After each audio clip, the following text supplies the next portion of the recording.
Kembali dari dunia abadi. Audiobook, novel silat. Episode 37. Bab 152, drama yang bagus. Saat mereka berbicara, ekspresi Tang Xiu tiba-tiba berubah.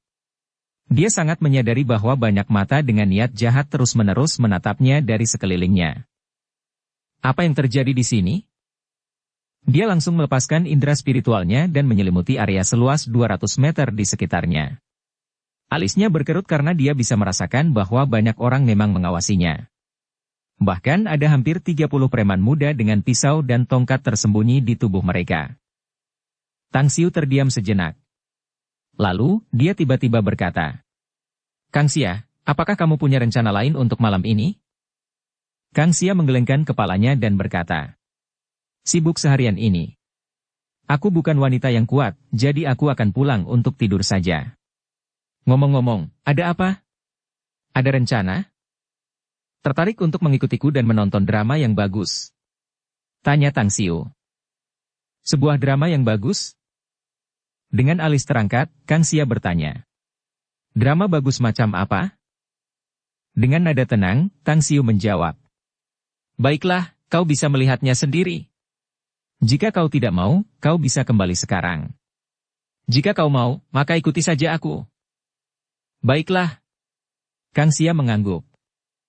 Sekitar 10 menit kemudian, Tang Xiu dan Kang Xia tiba di sisi taman yang jarang dikunjungi orang.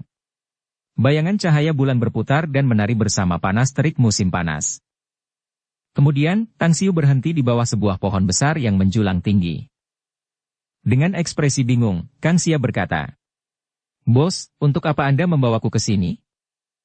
Senyum tipis muncul di wajah Tang Xiu. Dengan indera spiritualnya, dia bisa melihat bahwa orang-orang itu dengan cepat berkumpul dan menuju ke posisinya.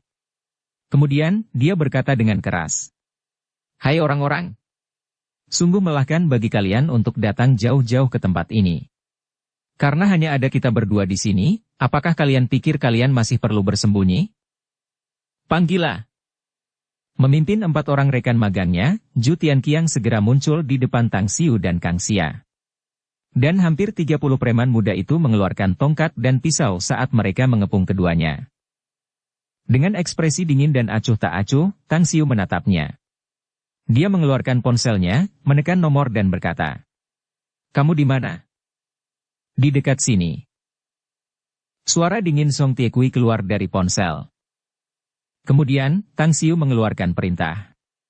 "Segera datang ke sini dan kepung mereka semua. Tidak seorang pun di antara orang-orang yang datang malam ini dapat pergi tanpa berdarah." "Dipahami." Setelah panggilan telepon berakhir, 20 orang besar diam-diam muncul di belakang para penjahat muda itu. Ekspresi mereka dingin dan muram. Namun karena Tang Xiu belum memberikan perintah, mereka tidak bertindak. "Belum." "Hah?" Ekspresi wajah Zhu Tianqiang berubah. Keempat rekan magang di sampingnya juga menunjukkan ekspresi terkejut. Mereka tidak pernah menyangka bahwa rencana mereka untuk mencegat Tang Xiu akan berakhir dengan mereka yang dikepung. Raut wajah 30 preman muda itu juga sangat berubah. Mereka selalu suka menindas orang yang lebih lemah. Namun sekarang, 20 orang besar tiba-tiba muncul. Dan jelas bahwa orang-orang itu bukan salah satu dari mereka. Ketika melihat Zhu Tianqiang dan kelompoknya, Tang Xiu berkata sambil tersenyum, "Aku tidak tahu siapa atau apa kalian. Namun, aku tidak peduli latar belakang seperti apa yang kalian miliki. Aku hanya ingin bertanya.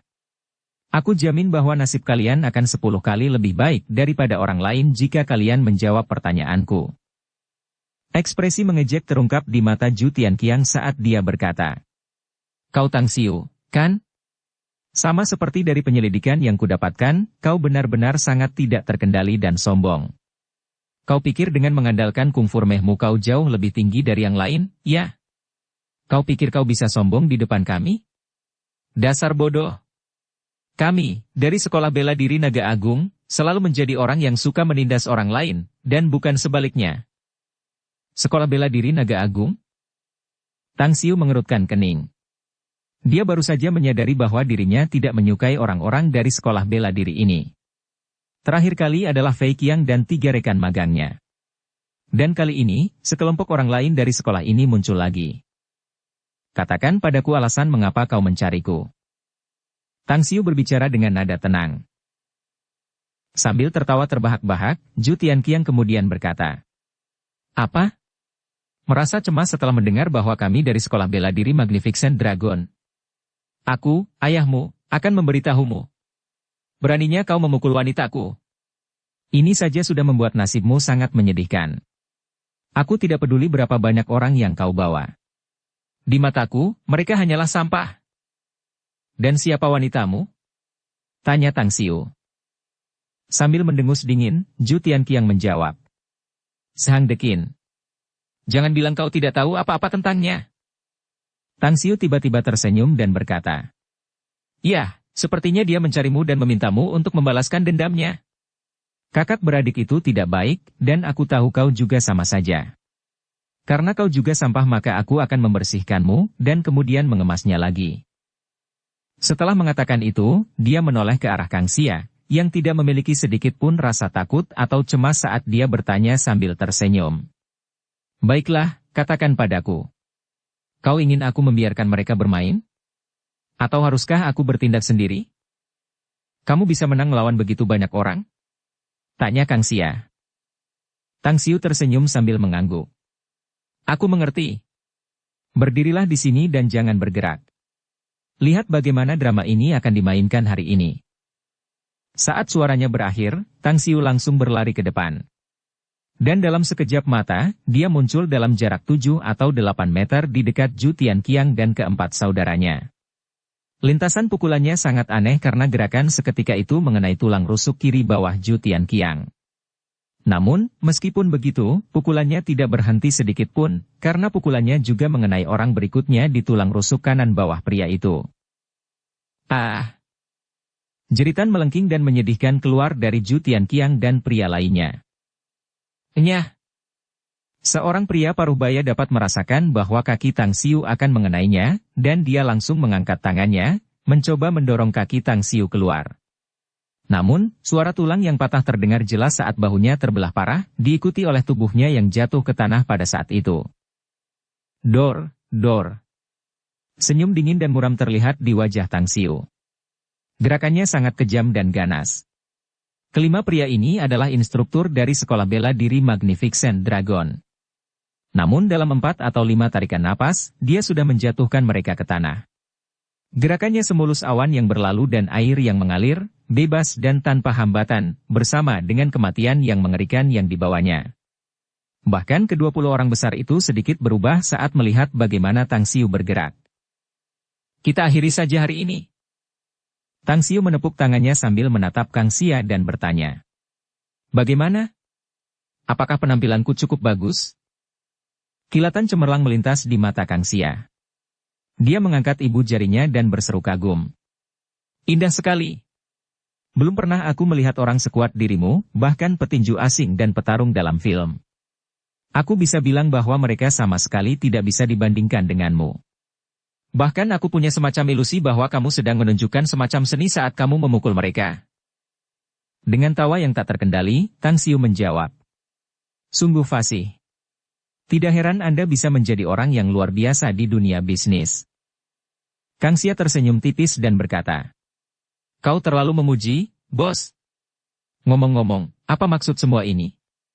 Orang-orang ini mengatakan bahwa kau memukul wanitanya, dan ini adalah untuk membalas dendam padamu." Tang Xiu berkata dengan enteng, "Aku tidak punya masalah dengan mereka sebelumnya.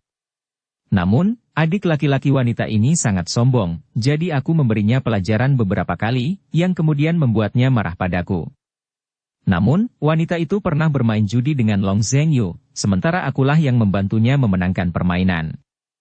Oleh karena itu, ketika kami bertemu secara kebetulan beberapa hari yang lalu, beberapa kata-kata kasar keluar dari mulut mereka, jadi aku menamparnya. Namun, aku tidak menyangka bahwa dia akan meminta seseorang untuk membalas dendam." Kang Xia tiba-tiba berkata, "Bos, kurang lebih, aku tahu karaktermu. Kamu bukan tipe orang yang suka mengambil inisiatif untuk memprovokasi orang lain. Jadi aku tahu bahwa kata-kata yang keluar dari mulut wanita itu bukanlah kata-kata murahan seperti biasanya.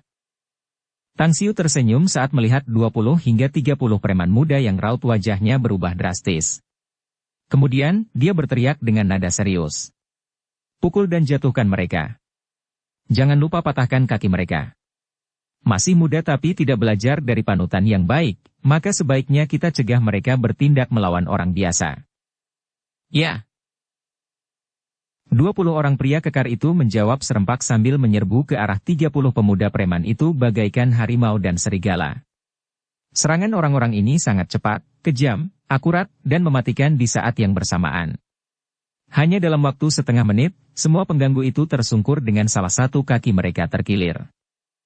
Tang Xiu melihat para preman muda yang berteriak kesakitan di mana-mana, dan juga melihat Zhu Tianqiang yang seperti anjing mati setelah dipukul. Kemudian, dia berteriak dengan nada yang dalam. Bawa kelima orang itu dan ikuti aku. Seketika, 5 orang pria menjemput kelompok Zhu Tianqiang saat mereka berjalan di belakang Tang Xiu menuju bus yang diparkir. Sopir bus itu adalah seorang pria setengah baya yang gemuk dan cukup sopan. Dia juga melihat dengan jelas adegan perkelahian dari kejauhan beberapa saat yang lalu.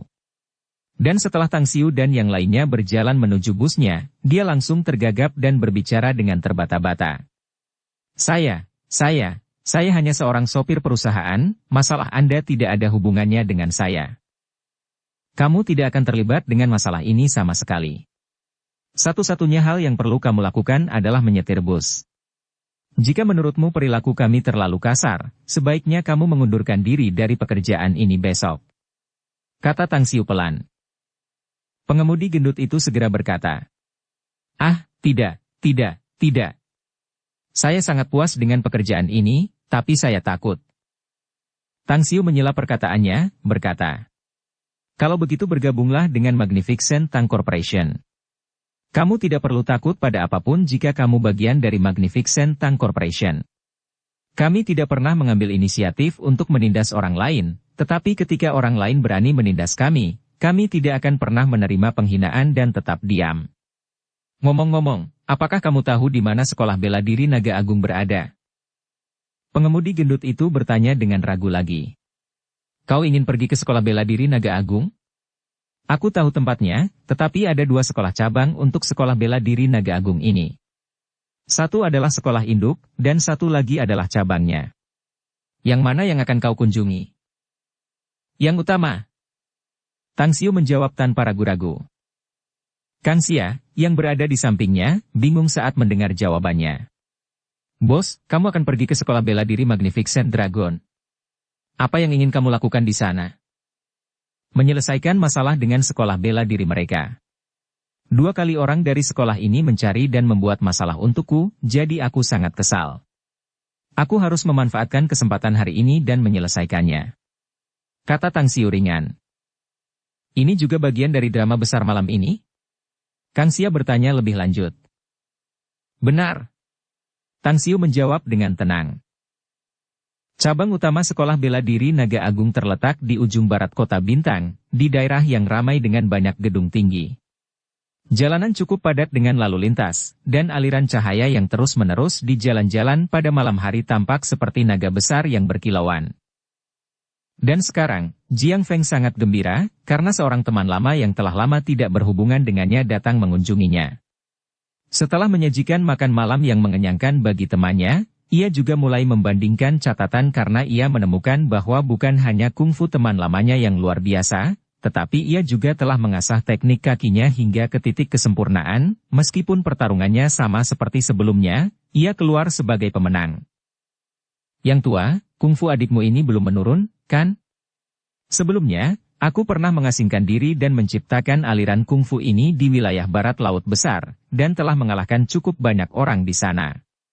Namun, meskipun kau benar-benar telah membuat kemajuan besar, kau masih belum memiliki cara untuk melampauku. Kata Jiang Feng dengan wajah tersenyum sambil membelai janggut abu-abu di dagunya. Bab 153, mengetuk pintu sekolah dan bertarung. Duduk di seberang Jiang Feng adalah Yang Xianyu. Sama seperti dia juga berusia lebih dari 70-an, tampak bersemangat, dan berseri-seri.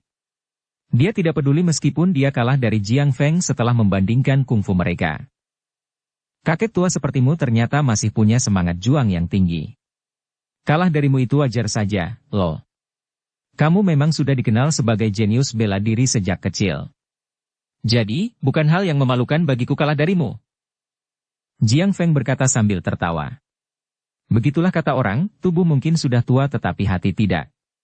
Lagi pula, sudah bertahun-tahun aku tidak melihatmu, dan aku tidak punya waktu untuk menanyakan sesuatu padamu sebelum kita pergi minum. Jadi, mengapa kau datang ke Star City kali ini?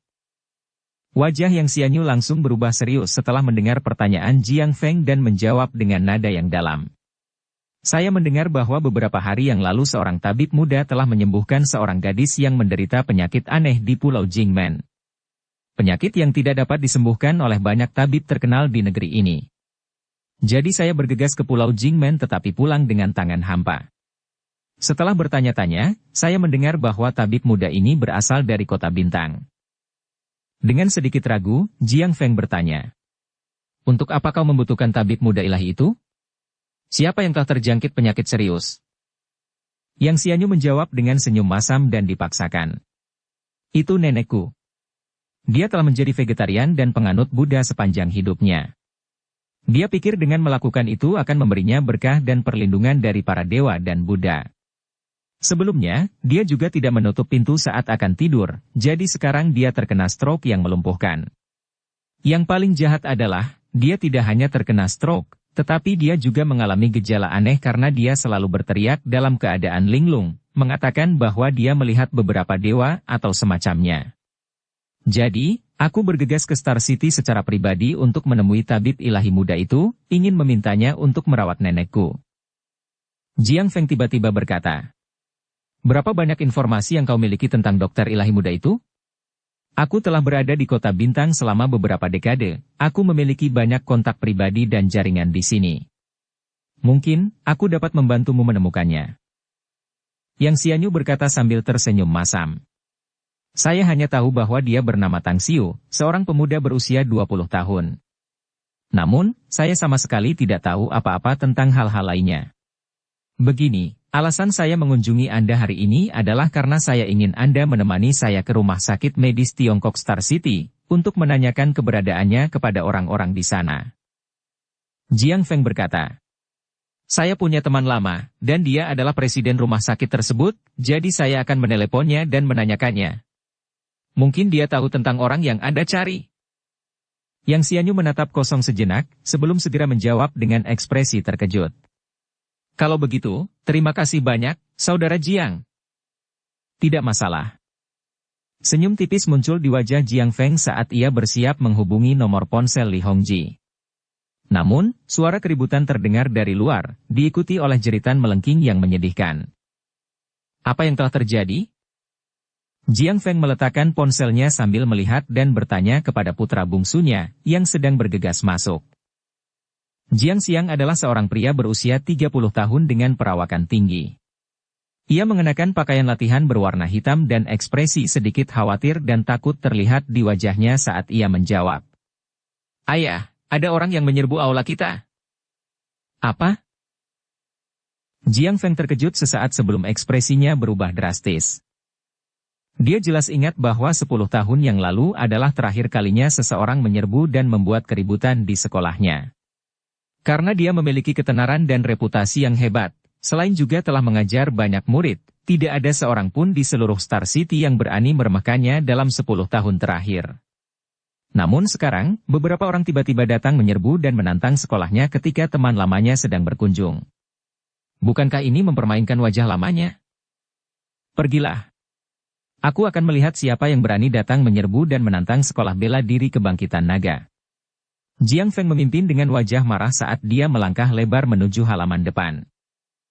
Sekolah bela diri kebangkitan naga mencakup area yang cukup luas, sebanding dengan sekolah umum.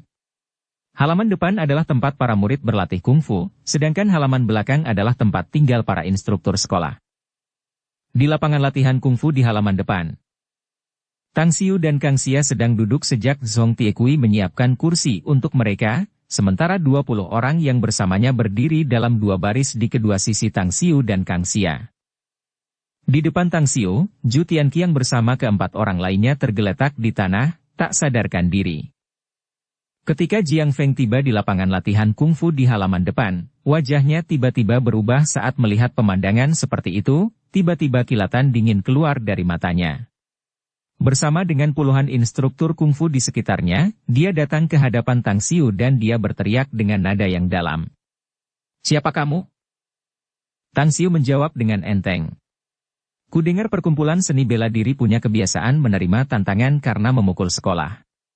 Tapi sepertinya kau menganggapku sebagai orang asing, hanya orang yang lewat. Kalau begitu, sebaiknya aku menantang aulamu. Aku tidak suka sekolah bela diri kebangkitan naga, jadi jika memungkinkan aku harap kau bisa membubarkan sekolahmu untuk menghindari orang-orangmu menindas dan menyakiti orang lain di masa depan." Sambil menatap Zhu Tianqiang dan keempat orang lainnya dengan saksama, Jiang Feng bertanya dengan nada suara yang rendah.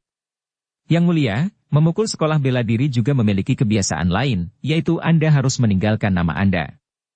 Dan mendengarkan nada suara Anda, sepertinya orang-orang dari sekolah bela diri kebangkitan naga saya telah menyinggung Anda. Maukah Anda memberitahu apa alasan mereka melakukan itu?" Tang Xiu menoleh ke Zhong Tiekui dan berbicara dengan ekspresi acuh tak acuh. "Bangunkan orang itu." "Ya." Zhong Tiekui menghampiri Zhu Tianqiang dan menggendongnya, memukul wajahnya dengan keras, dan menjatuhkannya ke tanah lagi. Rasa sakit yang hebat membangunkan Zhu Tianqiang dari pingsannya, tetapi ia segera menjerit kesakitan karena rasa sakit yang menusuk yang ia rasakan. Sekitar 10 detik kemudian, setelah Zhu Tianqiang menahan rasa sakitnya, dia mendongak dan melihat ke sekeliling. Wajahnya tiba-tiba berubah drastis saat dia mendapati dirinya kembali ke sekolah bela diri kebangkitan naga, dan juga menyadari dengan jelas situasi seperti apa yang sedang dia hadapi. Guru. Rasa takut menyergap hati Zhu Tianqiang, namun dia menguatkan diri dan berteriak. Dengan nada suara yang rendah, Jiang Feng berteriak kepadanya. "Katakan padaku, ada apa sebenarnya ini?" Zhu Tianqiang ragu-ragu saat menoleh dan menatap Tang Xiu dengan ekspresi ketakutan. Kemudian, dia menjawab dengan nada getir dan tajam. "Guru, muridmu tidak baik. Aku telah mempermalukanmu." "Langsung ke intinya." Jiang Feng memarahinya dan membentaknya. Zhu Tianqiang menceritakan seluruh kisah itu lagi dan akhirnya berkata, "Guru, dia memukul tunanganku, aku tidak bisa menerima ini. Jadi aku hanya mengajak 4 orang murid lainnya untuk mencarinya dan membalaskan dendamnya. Seluruh masalah ini adalah kesalahanku, tetapi tolong jangan salahkan 4 saudara lainnya. Aku mengakui kesalahanku dan bersedia menerima hukuman disiplin apapun." Jiang Feng menatap Tang Xiu sambil mendengus dingin. "Yang mulia, Anda agak terlalu liar, bukan? Anda yang memukul seseorang terlebih dahulu, dan sekarang Anda bahkan berani datang ke sekolah bela diri kami. Apakah Anda benar-benar berpikir bahwa kami semudah itu diganggu?" Tang Xiu melambaikan tangannya sambil berkata dengan nada datar dan acuh tak acuh. "Aku tidak punya kesan baik terhadap sekolah bela diri milikmu, bahkan sedikit pun. Ini sudah kedua kalinya. Terakhir kali beberapa orangmu menerima uang kotor untuk menyia-nyiakanku. Namun hasilnya adalah aku melukai mereka dengan parah. Namun, kurasa keempat orang itu sudah tidak ada di sekolahmu lagi, kan?" 4. Siapa yang terluka parah? Pikiran Jiang Feng dengan cepat kembali ke hari-hari sebelumnya, ketika Fei Qiang dan 3 orang lainnya kembali dalam keadaan terluka. Tiba-tiba, dia mengerti. Ketika Fei Qiang kembali, dia berkata bahwa dia diprovokasi, ditantang, dan berusaha menekannya. Dan kemudian, mereka dipukuli dan terluka parah. Ternyata mereka berempat menerima sejumlah uang kotor dari orang lain yang melanggar kode moral dan hukum. Namun, karena yang lain menindas mereka di wilayah mereka sendiri, Jiang Feng juga tidak tahan dengan nada bicara ini. Sambil menatap Tang Xiu dengan ekspresi dingin dan acuh tak acuh, dia berbicara dengan nada merendahkan. "Karena yang mulia datang untuk menantang aula kami, maka mari kita hentikan omong kosong ini dan mulai. Karena Anda dapat mengalahkan murid-murid saya yang tidak berguna, tentu saja Anda memiliki kungfu yang bagus." Tang Xiu menjawab sambil mencibir. Kungfu kucing berkaki 3mu tidak cukup bagus untuk membuatku menyadarinya. Namun kali ini aku membawa beberapa personel keamanan perusahaanku, aku akan membiarkan mereka bermain denganmu." Jiang Feng marah. "Kamu sangat sombong. Sombong atau tidak, kalian akan tahu setelah kita bermain. Hei, di antara kalian yang berjumlah 20 orang, siapa yang bersedia keluar dan menemani mereka bermain? Aku akan melakukannya. Seorang lelaki besar berdiri sambil menjawab dengan nada yang dalam. Tang Xiu mengangguk dan berkata, "Ingat, kita di rumah. Patuhi hukum negara dan jangan bunuh mereka." "Ya." Pria kekar itu mengangguk dengan berat. Jiang Feng menatap mata Tang Xiu dalam-dalam. Kemudian, dia melihat dan menilai pria kuat itu sebelum menoleh ke putranya, Jiang Xiang, dan berkata dengan dingin. "Xiao Xiang, pergilah." "Dipahami." Jiang Xiang melangkah maju dengan langkah besar. Tang Xiu melihat arlojinya dan berkata, "Cepat selesaikan ini, aku masih punya banyak hal yang harus kulakukan malam ini. Aku tidak punya banyak waktu untuk disia-siakan di sini." "Ya." Pria kuat itu menjawab sambil melemparkan dirinya ke arah Jiang Xiang dengan langkah besar. Langkah kakinya mantap dan sangat cepat. Bahkan saat dia belum menyerang, gerakannya sudah memancarkan aura ganas dan kejam. Dia pernah dilatih di beberapa kamp pelatihan pasukan khusus. Apa yang telah dipelajarinya adalah gaya membunuh. Dan dia juga seorang prajurit veteran yang berpengalaman dan telah mengalami ratusan medan perang. Elang mengembangkan sayapnya. Jiang Xiang berteriak keras ketika kedua lengannya terbuka lebar seperti cakar elang, terus-menerus menyerang pria kuat itu dengan ganas. Hem. Pria kuat itu mendengus dingin. Tinjunya diarahkan untuk mengenai leher Jiang Xiang dalam sekejap sementara kaki kirinya juga mengirimkan tendangan kilat ke bahu Jiang Xiang. Saat tinjunya diblokir oleh Jiang Xiang, kaki kirinya dengan cepat mengenai bahu Jiang Xiang dengan keras. Ledakan. Tubuh Jiang Xiang ditendang dan langsung membuatnya terpental sebelum akhirnya menghantam tanah dengan keras. Semua orang yang hadir adalah seniman bela diri, mereka dapat melihat dengan jelas bahwa bahu Jiang Xiang yang terkena tendangan itu berbeda dari sebelumnya. Rupanya, bahunya terpelintir ke belakang akibat tendangan itu. Seorang pria parubaya berusia sekitar 40 tahun berdiri di antara orang-orang dari sekolah bela diri kebangkitan naga. Perawakannya kurus, dengan hidung mancung dan ekspresi dingin di wajahnya. Sungguh metode yang hebat dan kejam, dan juga kekuatan yang dahsyat. "Saya si Tulu, murid guru. Tolong beri saya petunjuk." Orang kuat itu mulai kehilangan minatnya. Sebelumnya, ia mengira lawannya kuat, tetapi ternyata lawannya itu langsung tersungkur dan terbuang begitu saja saat ia memukulnya. Selain itu, karena bos telah memerintahkan untuk tidak membunuh lawannya demi menghindari masalah yang lebih besar, ia merasa itu merepotkan. Jika ia diizinkan, ia bisa saja membunuh Jiang Xiang dengan satu serangan dalam waktu setengah detik. Kemudian, Tang Xiu berbicara dengan nada acuh tak acuh. "Karena pihak lain ingin bermain lebih banyak, kamu ikut mereka bermain. Biarkan 10 dari mereka berdiri untuk melawanmu. Jika 10 orang dari sekolah bela diri kebangkitan naga ini mampu mengalahkanmu, maka aku akan memberi mereka sedikit wajah untuk wajah mereka." Sungguh arogan.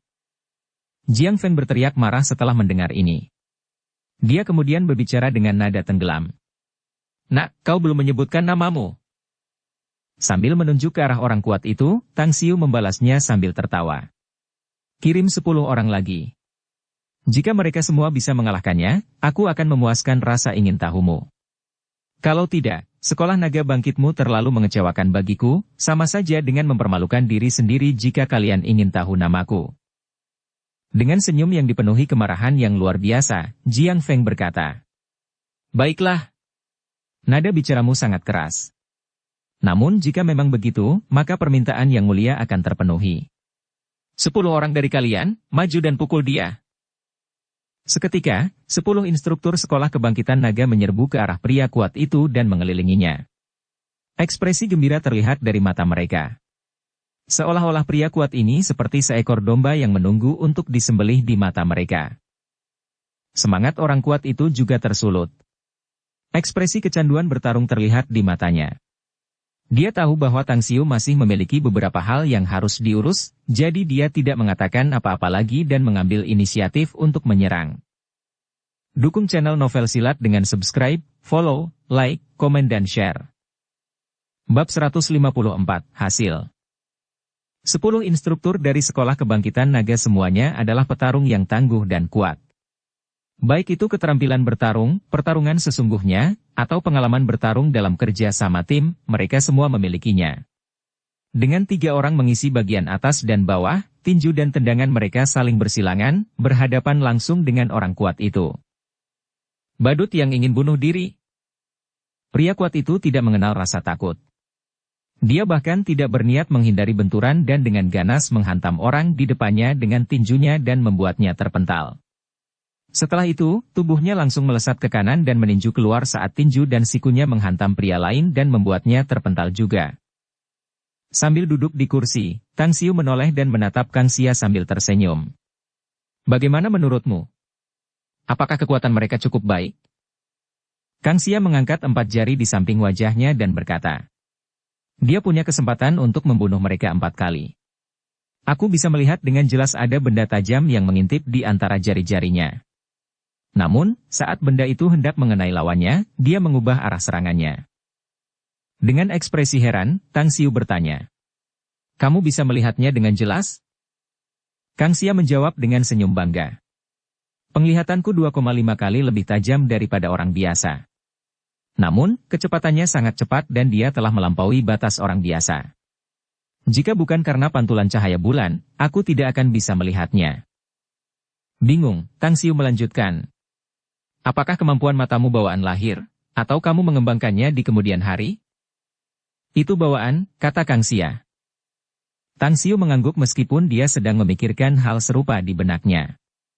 Ketika dia berada di dunia abadi, dia telah bertemu dengan seorang jenius dalam teknik kultivasi mata. Penglihatannya 10 kali lebih kuat dari orang biasa, dan dia berubah menjadi kaisar besar mata surgawi yang luar biasa dan terkenal dalam waktu 1800 tahun yang singkat. Dalam hal ini, mata Kang Xia kemungkinan besar mirip dengan mata kaisar agung mata surgawi. Itu berarti dia benar-benar mampu mengolah teknik kultivasi mata khusus dan mengembangkan kemampuannya. Saat mereka berdua mengobrol, orang kuat itu telah menjatuhkan semua instruktur kebangkitan naga. Meskipun dia tidak ingin membunuh orang-orang ini, gerakan dan serangannya sangat kejam. Ke-10 instruktur itu patah kaki atau lengan karena teriakan yang menyatu di lapangan latihan kungfu ini. Tang Xiu menatap Jiang Feng yang wajahnya memerah, dan berkata pelan. Baiklah, anak-anak muda sudah memainkan peran mereka. Orang tua, bukankah seharusnya kau bertindak sekarang? Kudengar kau sangat kuat. Mau bermain dengan salah satu orangku? Jiang Feng melangkah maju dan berkata sambil mencibir. Aku telah memasuki alam Grandmaster seni bela diri selama 10 tahun. Jika kau pikir anak buahmu dapat mengalahkanku, maka lakukanlah. Tang Xiu menatap Zhong Tiekui dan berkata dengan acuh tak acuh. Temani dia berlatih. Orang tua ini mungkin belum banyak mengajar murid-muridnya, tetapi kudengar dia orang yang adil dan bermoral. Kasihanilah dia. Ya. Zhong Tiekui menjawab sambil berjalan ke ruang terbuka di depan. Jiang Feng menyipitkan matanya. Dia mungkin sudah tua, tetapi bukan saja kekuatannya tidak menurun, tetapi malah, kungfu-nya telah mencapai puncaknya setelah puluhan tahun berlatih keras. Yang Xianyu, yang berdiri di dekatnya, telah melihat bahwa pasukan Tang Xiu sangat kuat, jadi dia sangat menyadari bahwa teman lamanya itu bisa saja kalah hari ini. Dalam keraguannya, dia berbicara untuk mengingatkannya. Hati-hati, bahkan aku tidak bisa melihat kedalaman lawanmu. Jiang Feng mencibir. Ah, lihat saja usianya. Dia baru berusia sekitar 40 tahun. Bahkan jika dia mulai berlatih kungfu di dalam rahim ibunya, aku tidak percaya dia sudah mencapai alam Grandmaster. Akan mudah untuk mengemasi dia. Senyum paksa tersungging di wajah Yang Xianyu saat dia menjawab. Meski begitu, sebaiknya kau jangan sampai terjatuh dan terbalik, kalau tidak, nama dan reputasimu akan hancur dalam sekejap. Jiang Feng tiba-tiba menjadi berhati-hati dan bijaksana setelah mendengar ini. Tang Xiu menatap Yang Xianyu dan bertanya dengan ekspresi hambar. Apakah kamu dari sekolah kebangkitan naga ini? Jika tidak, sebaiknya kamu tutup mulut. Yang Xianyu menoleh untuk melihat Tang Xiu, lalu menggelengkan kepalanya dan berkata sambil mendesah. Ai, anak muda zaman sekarang benar-benar tidak tahu bagaimana menghormati orang tua dan merawat yang muda. Selain itu, kuharap anak buahmu memang punya kemampuan, kalau tidak, kau akan kalah hari ini. Di sampingnya, Ju Tianqiang yang sedang disokong oleh beberapa orang, tiba-tiba berteriak. Tuan, orang yang paling kuat bukanlah orang di depanmu. Melainkan dia. Orang yang duduk di sana. Kami, 5 bersaudara, tidak mampu bertahan bahkan 10 detik dan langsung pingsan olehnya. Apa? Ekspresi tidak percaya muncul di wajah Jiang Feng dan Yang Xianyu, dengan ekspresi terkejut di mata mereka. Pada saat ini, mereka tahu bahwa Ju Tianqiang pasti tidak mungkin berbohong kepada mereka. Namun, mencapai prestasi menjatuhkan Ju Tianqiang bersama keempat muridnya dalam waktu 10 detik bukanlah sesuatu yang dapat mereka lakukan. Seberapa mengerikan kekuatannya? Tang Xiu berkata dengan nada mengejek. Ai, jangan takut. Aku sangat lemah. Lihat saja usiaku. Bahkan jika aku mulai berlatih sejak aku masih dalam kandungan ibuku, tidak mungkin aku bisa mencapai prestasi yang begitu gemilang. Ekspresi wajah Jiang Feng langsung berubah menjadi warna hati babi merah. Dia tahu betul bahwa orang itu menampar wajahnya dengan kata-katanya sendiri. Tang Xiu menatap Jiang Feng dan berkata, kalian berdua tidak perlu berlama-lama, cepatlah bertarung. Aku masih harus pulang dan membantu mengajar teman-teman sekelasku untuk pelajaran tambahan dan keperluan sekolah. Jadi aku tidak punya waktu untuk menunda lebih lama lagi. Membantu dan membimbing teman-teman sekelasnya dalam mengerjakan tugas sekolah? Sesaat, Jiang Feng menatap kosong. Semua orang di sekolah naga terbit tercengang. Mereka menatap Tang Xiu dengan ekspresi yang sulit dipercaya. Sungguh tak terbayangkan, bagi seorang pemuda seperti dia bisa memiliki sekelompok orang yang kuat. Apalagi menjadi seorang siswa. Namun, Jiang Feng, bagaimanapun juga, adalah seseorang yang telah menerjang lautan badai kehidupan selama bertahun-tahun. Dia menatap Zhong Tiekui, menangkupkan tinjunya ke arahnya dan berkata, aku jauh lebih tua darimu, dan aku juga telah mencapai alam Grandmaster. Jadi aku akan memberimu 3 kesempatan untuk menyerang lebih dulu. Jika kau tidak bisa mengalahkanku dalam 3 serangan ini, kau tidak akan pernah memiliki kesempatan untuk mengalahkanku.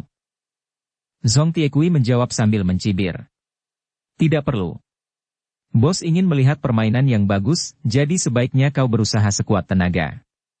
Kalau tidak, meskipun bos menyuruhku untuk bersikap lunak, aku akan membuatmu menjadi kasim dan tidak bisa bercinta. Anda. Jiang Feng menjadi marah. Pikirannya untuk memberikan 3 serangan kepada Zhong Tiekui langsung menguap. Dengan langkah kaki yang sangat tenang, dia berdiri diam seperti pohon pinus dan membungkukkan tubuhnya seperti busur, memperlihatkan postur seekor singa yang hendak memangsa seekor kelinci dan mengerahkan seluruh tenaganya.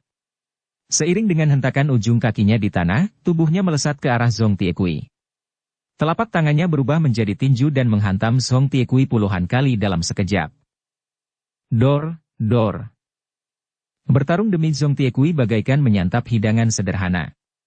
Berhadapan langsung dengan tinju Jiang Feng, kedua lengannya terus-menerus melambai dari waktu ke waktu, bahkan kecepatannya lebih cepat dari Jiang Feng. Dengan gerak kaki yang aneh, ia bergerak dan menghindari serangan tinju Jiang Feng. Tubuhnya seolah tak bertulang saat ia berputar dan bergoyang dari sisi ke sisi. Dalam sekejap, kepala Jiang Feng tiba-tiba muncul di bawah sisi kanan bawah Zhong Tiekui, sementara tinju yang terakhir menghantamnya dengan pukulan ke ketiaknya. Plak!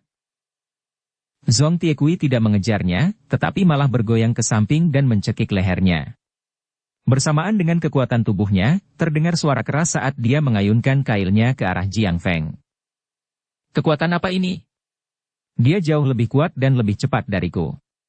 Pengalaman bertarungnya juga sangat mendalam. Pria ini jelas kejam dan telah membunuh banyak orang sebelumnya. Apa latar belakang orang-orang ini?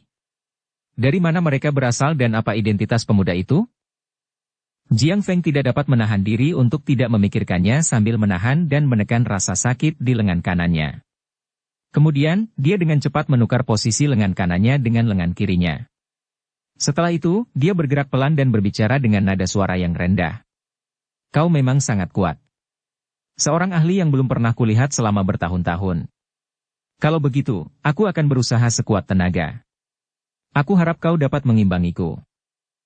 Kamu terlalu banyak bicara. Zhong Tiekui mencibir sambil berlari ke arah Jiang Feng.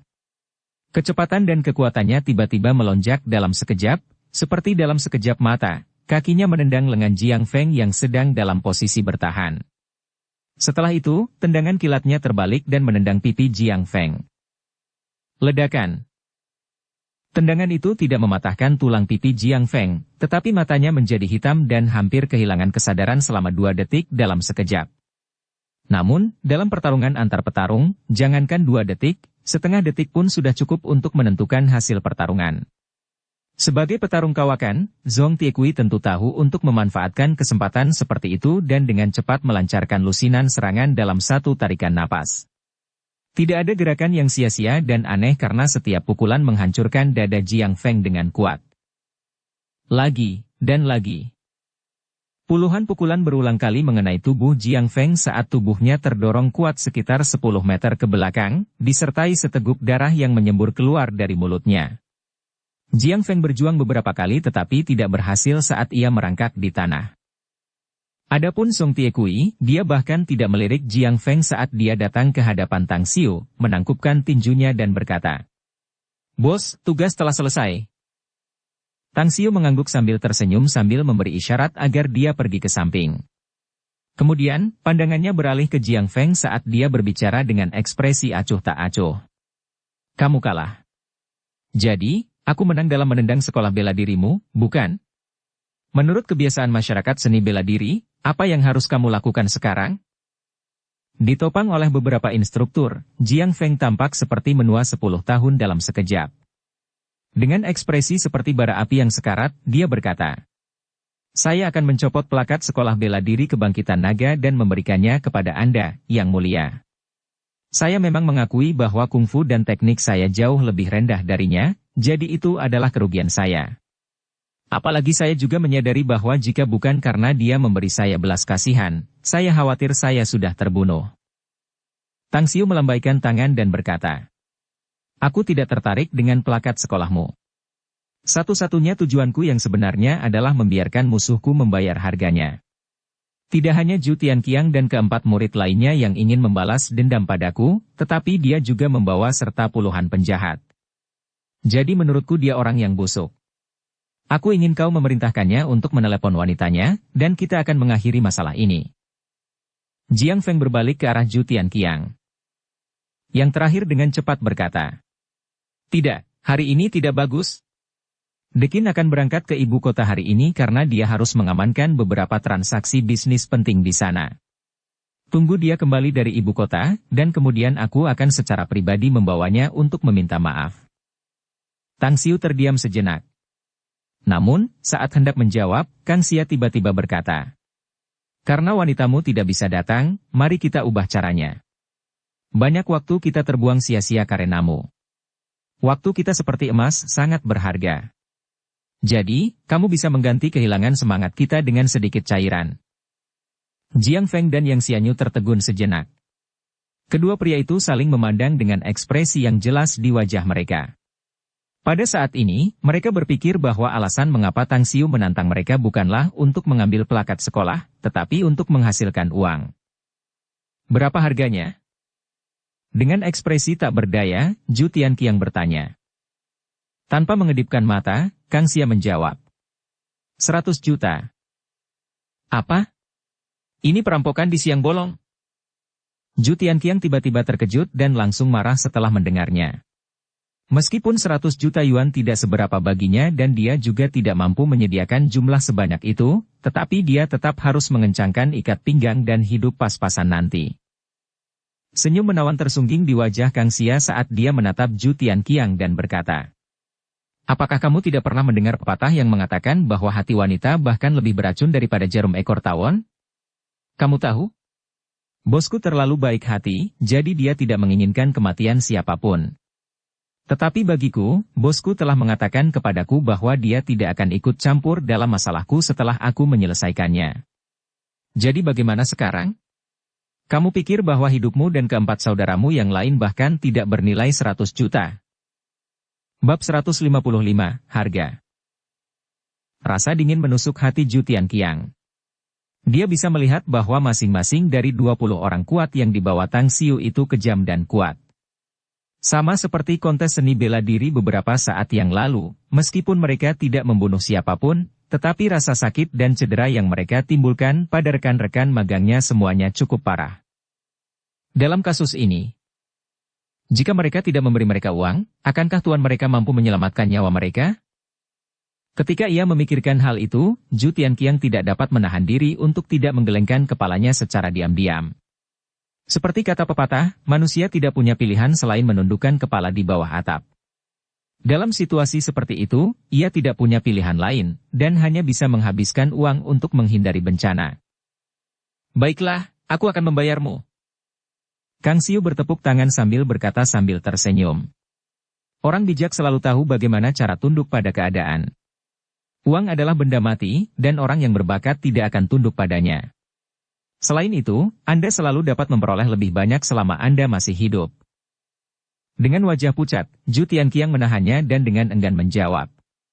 100 juta adalah jumlah yang cukup besar bagiku. Kamu perlu memberiku waktu untuk mengambilnya. Setelah itu, aku akan segera mengirimkannya kepadamu.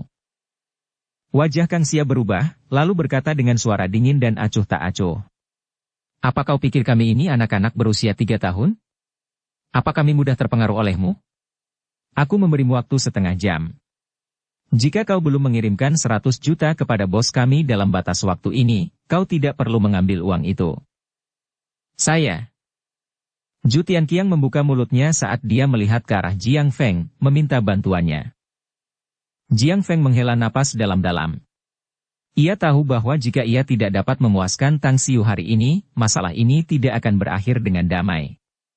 Ia segera berkata perlahan. Aku akan menyediakan uangnya, dan semua masalah ini harus berakhir hari ini. Tang Xiu menatap Kang Xia dengan tatapan aneh. Dia diam-diam mengagumi kepintaran wanita ini. Meskipun dia memeras orang-orang ini dengan mengandalkan kekuatan orang lain, tetapi itu benar-benar efektif. Serangkaian kata keluar dari mulutnya, dan 100 juta diperoleh. Magnificent Tang Corporation sedang dalam pengembangan dan sangat membutuhkan uang, tetapi dengan 100 juta ini, dia yakin itu akan cukup untuk menutupi beberapa kebutuhan yang lebih mendesak. Kang Xia, berikan mereka nomor rekening kita. Aku yakin mereka tidak akan berani berbohong padaku. Ayo pergi. Aku sudah membuang-buang waktu hari ini, dan aku tidak tahu teman-temanku itu masih menungguku. Tang Xiu bangkit dan berjalan keluar dengan langkah lebar tanpa melirik Jiang Feng lagi. Ekspresi wajah Jiang Feng berubah saat dia bertanya dengan keras. Yang mulia, Anda belum memberitahu saya nama Anda. Itu Tang Xiu. Ingat untuk memberitahu orang-orangmu, jangan ada yang berani memprovokasiku lagi, kalau tidak aku tidak keberatan membunuh kalian semua. Jawab Tang Xiu sambil berjalan. Tang Xiu. Nama itu terukir dalam di benak Jiang Feng. Di sampingnya, Yang Xianyu menatap punggung Tang Xiu dengan ekspresi yang rumit. Dia sama sekali tidak mengingat dan memikirkan nama itu. Rasa ingin tahu memenuhi hatinya tentang latar belakang seperti apa yang dimiliki anak muda ini. Dia tidak hanya memiliki 20 ahli bela diri sebagai pengawal, tetapi bahkan kekuatannya sendiri seharusnya sangat mengerikan.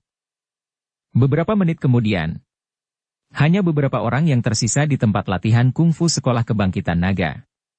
Jiang Feng kemudian berjalan menuju tempat Tang Xiu duduk, sambil menatap Zhu Tianqiang dan berbicara dengan nada suara yang rendah. Jika itu hanya masalah biasa membandingkan seni bela diri dan kau kalah karena kau tidak sebaik lawanmu, aku tidak akan menyalahkanmu. Tapi kau tiba-tiba membentuk geng untuk membalas dendam pada orang lain. Ini tidak akan berhasil. Aku akan memberikan 100 juta yuan itu kepada kalian berlima, tetapi kalian semua bukan lagi murid sekolah kebangkitan naga. Jika nanti kau berani menggunakan nama sekolah untuk melanggar hukum dan melakukan kejahatan, tidak akan ada selain aku yang akan menyingkirkanmu dan bahkan membunuhmu secara pribadi. Bangunkan keempat orang itu dan keluar sekarang juga. Menguasai. Raut wajah Zhu Tianqiang seperti baru saja mengalami musibah, dan tanpa sadar dia berseru sambil terisak-isak. Jiang Feng berteriak lagi dengan marah. Diam. Aku bukan lagi tuanmu. Apakah kata-kataku tidak cukup jelas? Pergilah sekarang. Bibir Zhu Tianqiang bergerak beberapa kali. Akhirnya, ia bersujud dan membenturkan kepalanya 3 kali di depan Jiang Feng. Kemudian, ia berdiri dengan kaki pincang dan berjalan ke arah keempat saudaranya yang lain, membangunkan mereka, lalu pergi dengan kepala tertunduk. Jiang Feng menatap murid lain di sampingnya dan berbicara dengan nada serius. Kirim beberapa orang untuk mencari Fei Qing dan 3 orang lainnya untuk menemuiku. Katakan kepada mereka, bahwa meskipun mereka berada di ujung bumi, mereka harus menemuiku sekarang. Ya. Murid itu menuruti perintahnya dan menyapa rekan-rekan magangnya lalu segera pergi. Yang Xianyu menatap Jiang Feng yang marah. Setelah mendesah diam-diam, dia menepuk bahunya dengan lembut dan berkata sambil tersenyum paksa. Selalu ada langit di atas langit dan pria yang lebih baik dari kita. Kita semua mengerti kata-kata ini. Meskipun kamu tidak mengenal pemuda itu dan belum berlatih dengannya, tetapi mereka memang hebat. Jadi, agak bagus karena yang lain bersedia mengakhiri masalah ini pada titik ini. Jiang Feng mengangguk sambil berkata dengan ekspresi tak berdaya. Saya akui bahwa hari ini saya memang bertemu dengan beberapa orang yang kuat, jadi tidak heran saya kalah. Tetapi mengapa saya merasa namanya terdengar familiar? Yang Xianyu bingung. Nama siapa? Tidakkah kau juga mendengar pemuda itu mengeja namanya ketika dia pergi, kata Jiang Feng. Siapa namanya? Yang Xianyu perlahan mengingat momen itu saat matanya tiba-tiba membulat dan melebar. Dengan ekspresi tidak percaya, dia berseru keras. Tang Xiu? Dia bilang namanya Tang Xiu, bukan? Ya, itulah namanya, kata Jiang Feng. Yang Xianyu berkedip dan tidak berbicara lagi saat dia bergegas keluar dengan sangat cepat. Namun ketika dia tiba di gerbang, Tang Xiu dan orang-orangnya sudah tidak ada di sana. Apa yang terjadi padamu? Kamu. Jiang Feng bertanya dengan bingung. Senyum masam dan dipaksakan terungkap saat Yang Xianyu menjawabnya. Apakah kamu ingat apa yang kukatakan sebelumnya? Tujuan kunjunganku ke Star City adalah untuk mencari seorang tabib dewa muda bernama Tang Xiu. Pemuda itu menyebut dirinya Tang Xiu, dan usianya juga sekitar 20 tahun. Jika tebakanku tidak salah, mungkin orang yang selama ini kucari adalah dia. Itu dia. Jiang Feng menatapnya dengan mata berputar dan lidah keluh, sementara ekspresi yang sulit dipercaya tergambar di wajahnya. Yang Xianyu berkata, seharusnya benar. Ah benar, kamu berteman dengan Presiden Rumah Sakit Medis Tiongkok Star City, kan? Coba telepon dia. Lihat apakah dia tahu tentang Tang Xiu ini. Jika ya, tanyakan padanya siapa dan orang macam apa Tang Xiu ini. Baiklah. Jiang Feng menghubungi nomor ponsel Li Hongji. Setelah saling menyapa, dia bertanya. Kawan lama, alasan saya meneleponmu adalah karena ada sesuatu yang ingin saya tanyakan. Baiklah, dan itu? Suara Li Hongji keluar dari ponselnya. Jiang Feng berkata. Saya baru saja mendengar bahwa seorang tabib dewa muda muncul di Pulau Jingmen beberapa waktu lalu. Dan dia bernama Tang Xiu. Namun, saya juga mendengar bahwa dia juga berasal dari Kota Bintang. Karena Anda adalah Presiden Rumah Sakit Medis Tiongkok, Anda pasti tahu tentang berita di dalam perkumpulan pengobatan tradisional. Jadi, Anda pasti mengenalnya jika pemuda itu benar-benar berasal dari Kota Bintang kita, bukan? Li Hongji tertawarnya dan jelas saat menjawab. Kau benar-benar berpengetahuan luas, ya?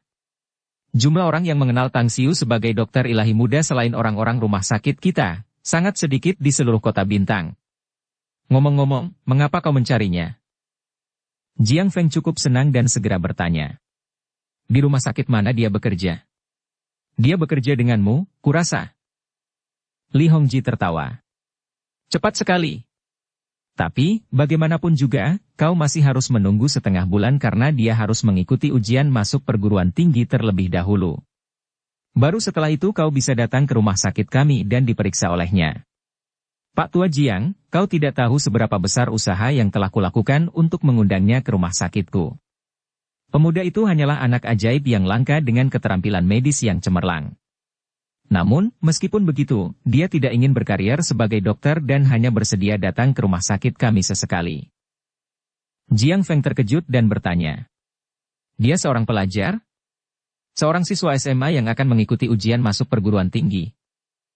Benar, kata Li Hongji.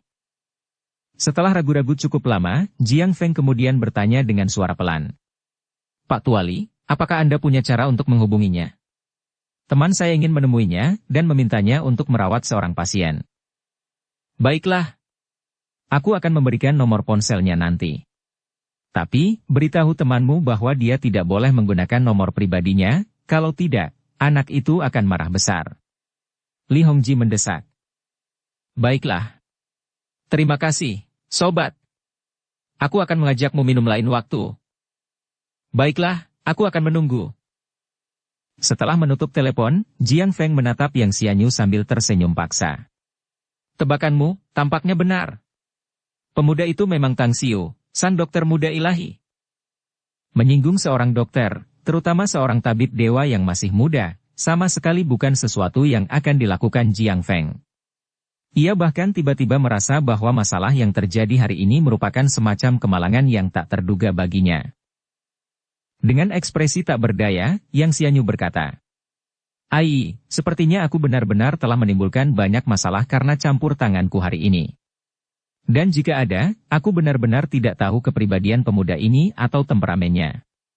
Jika aku memberanikan diri untuk mengunjunginya dan meminta bantuannya, aku khawatir dia akan mengabaikanku begitu saja. Ekspresi minta maaf terpancar di wajah Jiang Feng saat ia berkata, Kawan lama, ini salahku. Aku melibatkanmu. Jika keadaan memburuk, aku akan menebalkan wajah tuaku ini untuk menemuinya secara pribadi, memohon padanya dengan segala daya upaya untuk memenuhi permintaannya, apapun yang diinginkannya. Yang Xianyu menggelengkan kepalanya dan berkata dengan ekspresi tak berdaya. Lebih baik kita pikirkan dan bicarakan ini nanti saja. Wajah Jiang Feng tiba-tiba berubah saat dia berkata cepat. Li Hongji memberitahuku sebelumnya bahwa Tang Xiu akan mengikuti ujian masuk perguruan tinggi dalam beberapa minggu. Setelah itu, dia akan datang ke rumah sakit medis Tiongkok Star City dan memberikan layanan medis setelah selesai. Bagaimana kalau membawa istrimu ke sana? Kita juga bisa bertanya hari apa dia akan datang ke rumah sakit dan memberikan layanan medis, jadi kita bisa langsung mendaftarkan istrimu untuk diperiksa olehnya. Bagaimana menurutmu? Mata Yang Xianyu berbinar dan langsung mengangguk berulang kali. Ide bagus. Jika dia bisa menyembuhkan istriku, aku akan menyiapkan hadiah mewah untuknya. Bersambung ke episode 38. Dukung kami dengan subscribe, follow, like, komen dan share. Terima kasih.